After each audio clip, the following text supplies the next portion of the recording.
30 लाख के चैलेंज में फंस गए बागेश्वर बाबा। आर्या पार के इस चैलेंज में जब बागेश्वर बाबा को सामने लाया गया तो उन्होंने कुछ ऐसा किया जिसे सुनकर आपके रोंगटे खड़े हो जाएंगे।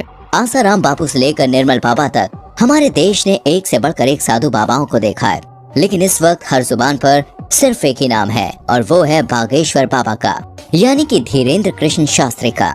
एक ऐसा 26 साल का नौजवान जो देखने में किसी फिल्मी हीरो की तरह लगता है, लेकिन उनके कारनामे और बोलने का अंदाज बड़े बड़ों को चक्का में डाल देता है।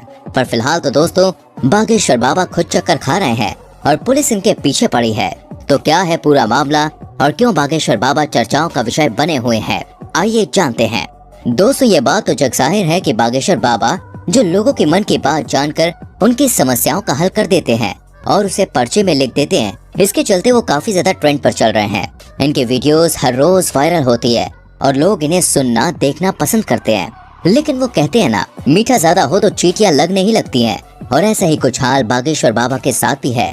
तभी तो अलग अलग क्षेत्रों से लोग इन्हें बदनाम करने के लिए सामने आ रहे हैं कि क्या ये बाबा लोग वास्तविक हैं? कुछ इन्हें खुला चैलेंज कर रहे हैं तो कुछ इनकी विद्या पर शक कर रहे हैं, फर्जी हैं, धोखेबाज हैं। अभी एक टीवी शो के दौरान माइंड रीड करने वाली सुहानी ने कहा कि धीरेन्द्र शास्त्री अगर हमारी तरह दिमाग पढ़ते हैं तो इसमें कोई बुराई नहीं है, लेकिन इस कला को भगवान की कृपा कहकर लोगों के बीच अंधविश्वास फैलाना ये बहुत गलत है।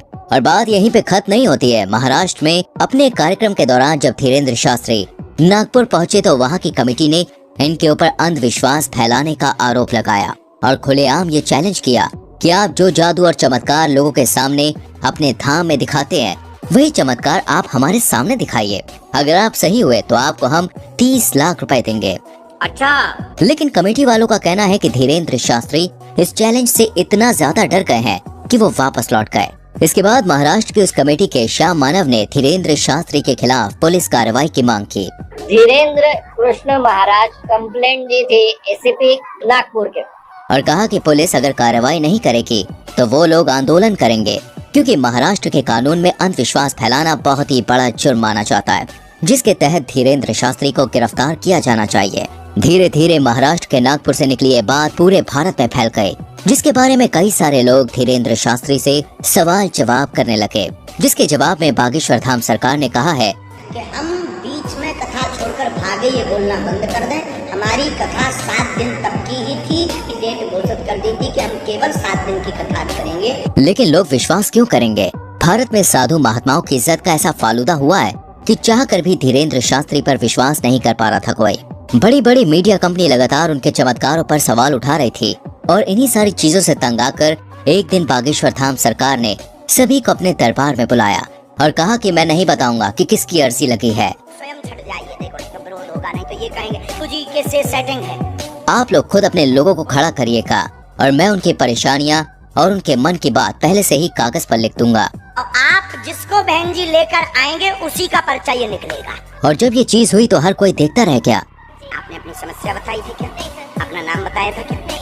क्योंकि बागेश्वर धाम सरकार ने वाकई में सारी सच्चाई पहले से ही लिख रखी थी। बिल्कुल सही है, बिल्कुल सही। किसी को यहाँ बताया था? नहीं, मैंने। ये सब कुछ देखने के बाद लोगों की बोलती बंद हो गई, लेकिन बागेश्वर धाम सरकार के ऊपर उठने वाले सवालों का सिलसिला अभी खत्म नहीं हुआ। इनकी कही हर एक बात को लोग विवाद बनाकर खड़ा कर देते हैं और ये बात सच भी है।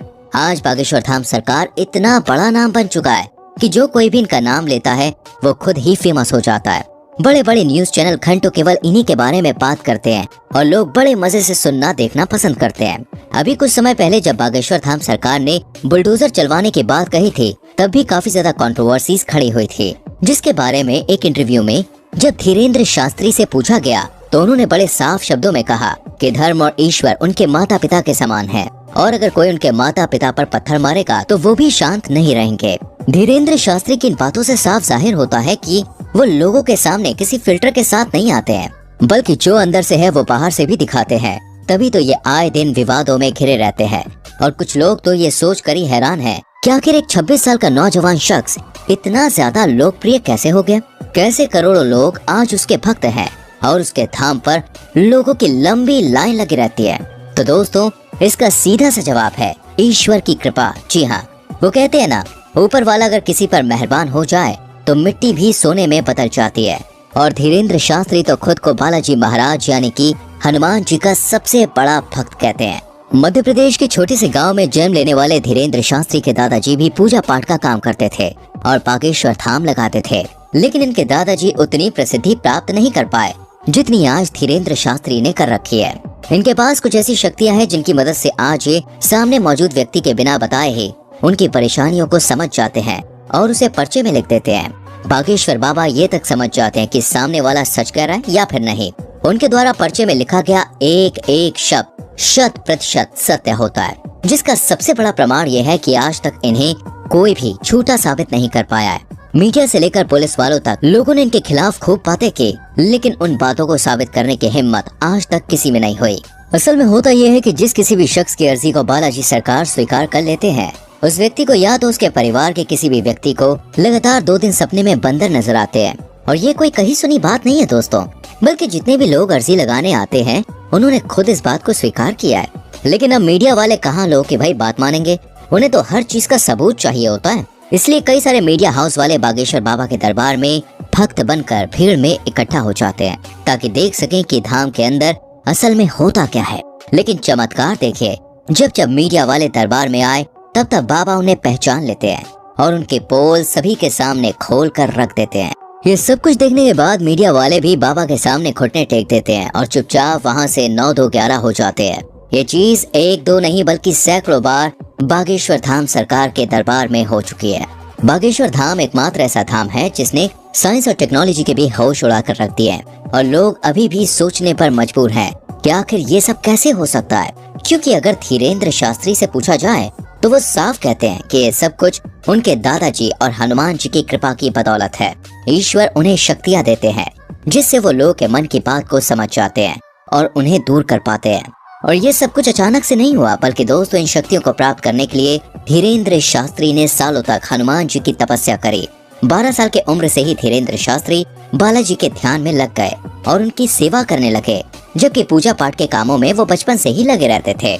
आज ये उस स्तर पर पहुंच गए हैं जहां इन्हें हर लोगों के मन की बात को समझने में बिल्कुल भी समय नहीं लगता। ये जो कुछ भी कह देते हैं वो पत्थर की लकीर हो जाता है, जिसका सच होना तय है और इसका कई बार उदाहरण भी देखा जा चुका है। हालांकि अगर हम बागेश्वर धाम की बात करें तो दोस्तों इसका इतिहास बहुत पुराना है। लोगों की मान्यताओं के अनुसार बागेश्वर धाम मंदिर चंदेल कालीन युग का है। सन 1986 में ग्राम वासियों के द्वारा मंदिर का निर्माण किया गया था। उसी दौरान ग्राम गढ़ा में बाबा सेतुलाल गर्ग चित्रकूट से दीक्षा लेकर अपने गांव के प्राचीन कालीन मंदिर पहुंचे। पहले तो इन्होंने राम कथा करी और फिर ये झाड़ फूक का भी काम करने लगे। लोगों के अंदर मौजूद बुरी शक्तियों को अपनी एक फटकार से ये भगा दिया करते।